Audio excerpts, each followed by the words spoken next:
বিহু সন্মিলনস্থলীত উপস্থিত থকা সমূহ বিহুপ্ৰেমী ৰাইজ, এই বিহুখনি যোৱা কিছুদিনৰ আগতে হোৱাৰ কথা আছিল যদিও দেশৰ পৰিস্থিতিৰ বাবে পিছুৱাই দিয়া হৈছিল আৰু তাৰ পৰৱৰ্তী পৰ্যায়ত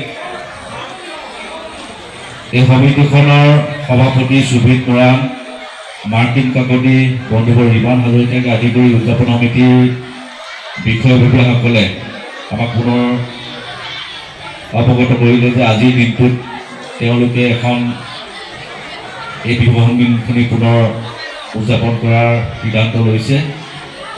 গতিকে বিহু বুলি ক'লে মানুহৰ মনত এটা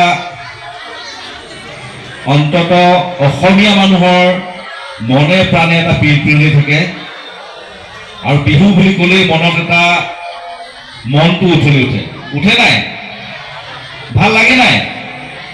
আৰু বিহু বুলি ক'লেই আনন্দৰ মুহূৰ্তত আমাৰ বিহু ওলায়। আমি যদি কাৰোবাৰ ঘৰত বিয়াও হয় তেতিয়াও বিহু ওলায়।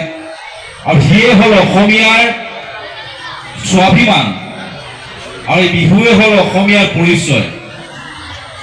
আৰু বিহুটোৱেই আমি যে অসমীয়া, এই অসমীয়াটোক আগবঢ়াই নিয়াৰ এই বিহুটোৱে হ'ল আমাৰ পৰিচয়ক।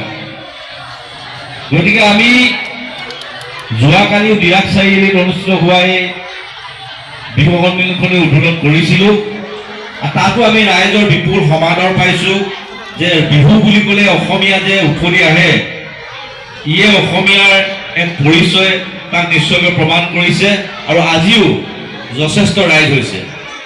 কিন্তু এটা কথা ঠিক যে এই মুহূৰ্তত মই উদ্বোধক হিচাপে ইয়াত যদি বেছি কথা কৈ থাকোঁ মনৰ বা মই বেছিকৈ যদি কথা কৈ থাকোঁ হয়তো ৰাইজে যিটো আশা কৰি আহিছে সেই আশাটো হয়তো পূৰণ নহ'ব যেন অনুভৱ হ'ব, হয়নে নাই?